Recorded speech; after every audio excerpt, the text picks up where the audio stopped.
Assalamualaikum warahmatullahi wabarakatuh. Salam sejahtera untuk kita semua. Saudara-saudara sekalian, hari ini KPU telah mengeluarkan pengumuman resmi yang hasilnya dalam versi KPU telah kita dengar bersama. Tapi dalam sebuah pemilihan, proses itu tidak kalah penting daripada hasilnya. Proses pemilihan itu penting untuk dipastikan terbuka, adil, jujur, bebas dari berbagai macam tekanan. Untuk apa? Untuk menjamin bahwa semua suara yang memenuhi syarat akan didengar dan akan dihormati. Proses pemilihan ini penting untuk dijaga agar memastikan legitimasi, kepercayaan, dan inklusivitas dalam hasilnya. Tanpa proses yang kredibel, legitimasi calon yang terpilih atau legitimasi keputusan bisa menyebabkan keraguan. Maka menjaga integritas pemilihan adalah fundamental untuk kelangsungan demokrasi dan untuk terpenuhinya aspirasi masyarakat secara keseluruhan. Atas dasar itu, izinkan kami menyampaikan pernyataan untuk mendakapi proses pemilu yang sejak awal hingga saat ini. Saudara-saudara sekalian, sepanjang perjalanan Pilpres kali ini, sejak awal kita semua telah melihat dan menemukan begitu banyak ketidaknormalan, kekurangan, dan pembiaran terhadap proses yang tidak wajar, yang tidak pernah terjadi sebelumnya dalam sejarah bangsa ini. Sudah menjadi rahasia umum, berbagai kekurangan ini telah kita temui sejak jauh sebelum pencoblosan.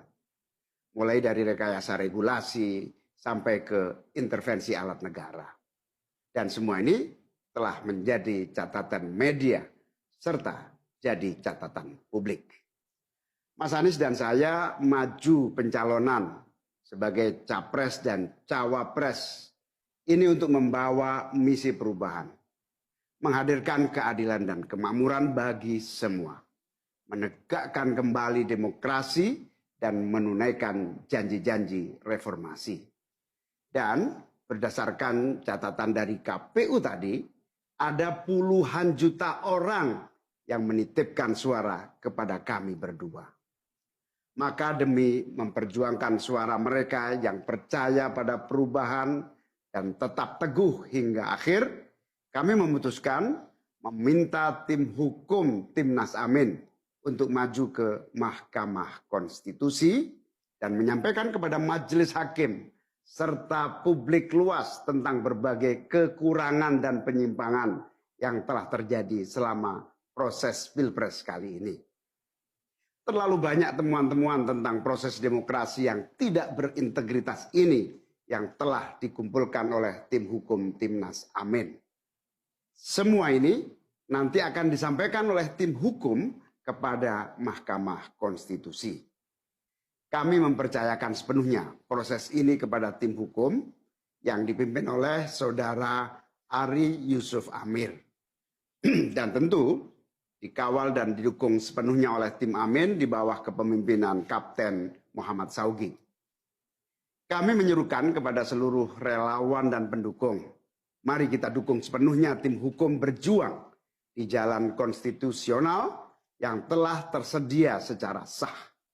Dan kita semua akan terus menjaga etika demokrasi, menjaga suasana kedamaian dan persatuan. Saudara-saudara sekalian, kepemimpinan yang lahir dari proses yang ternodai dengan penyimpangan, dengan kecurangan, akan menghasilkan rejim yang outputnya nanti, keluarannya nanti adalah kebijakan-kebijakan yang penuh dengan ketidakadilan. Dan ini yang tidak ingin kita temui di Indonesia. Kita tidak ingin ini terjadi. Dalam prinsip negara demokrasi modern, ketika melihat ketidaknormalan, ketika melihat penyimpangan demokrasi, maka langkah yang dilakukan bukanlah marah-marah lalu melakukan agitasi kepada publik. Tapi langkah yang dilakukan adalah mengumpulkan semua sinyalemen, semua bukti-bukti untuk kemudian nanti dibawa ke depan hakim, ke depan Mahkamah Konstitusi.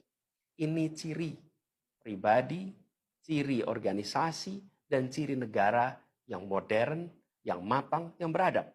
Karena itu sejak awal kami katakan, kami tidak akan gegabah Walaupun kami merasakan sejak masa kampanye sampai pemilihan terlalu banyak ketidaknormalan, penyimpangan yang kami alami.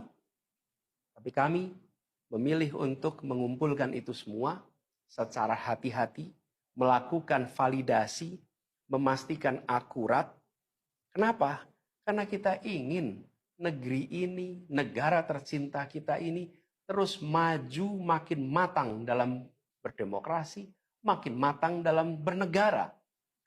Dan ini kita kerjakan dengan keseriusan. Kita tidak ingin proses demokrasi yang terjadi membuat kita mundur mendekati masa prareformasi. Karena itulah kita menjaga semua proses ini secara baik, secara tertib. Walaupun itu semua kita lakukan, akan ada saja yang berusaha merendahkan usaha konstitusional ini. Ada saja yang nanti akan mendegradasi usaha konstitusional ini. Seakan ini adalah sikap penyangkalan dan tidak mau menerima kekalahan. Izinkan kami tegaskan di sini. Kami tidak ingin membiarkan penyimpangan atas demokrasi itu berlalu tak ditantang.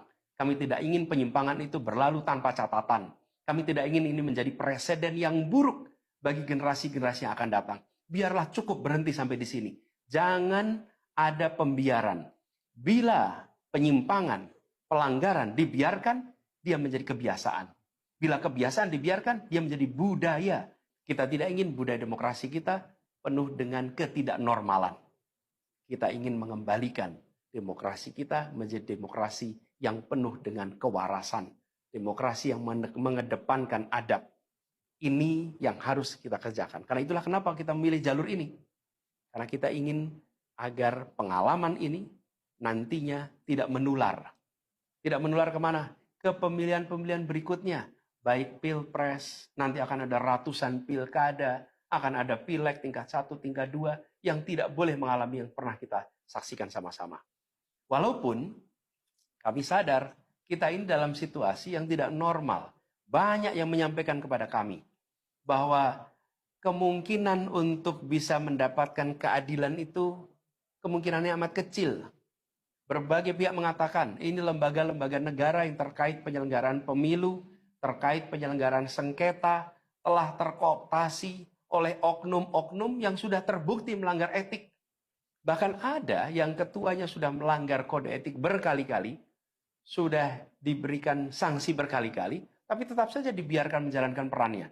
Padahal perannya memiliki dampak pada kehidupan seluruh bangsa Indonesia dan perjalanan ke depan negara kita. Meskipun kita dengar itu semua, meskipun kita saksikan ketidaknormalan itu, tapi kami tetap memilih berada pada jalan dan jalur konstitusi. Kami berharap pertolongan Allah Subhanahu wa taala, pertolongan Tuhan yang Maha Kuasa.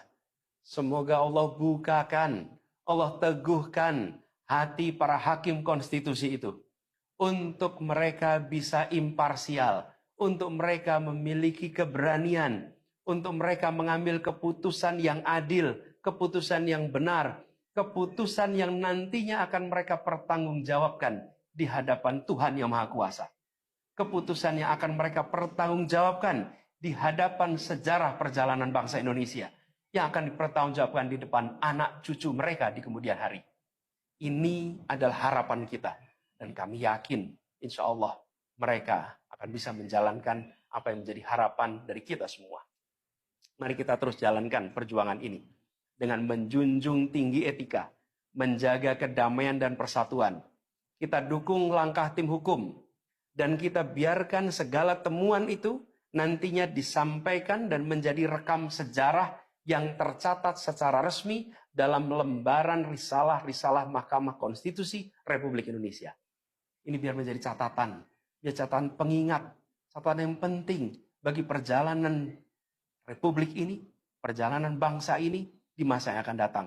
Seperti saya katakan tadi, jangan sampai ini berulang lagi. Dan izinkan kami mengakhiri dengan menyampaikan terima kasih.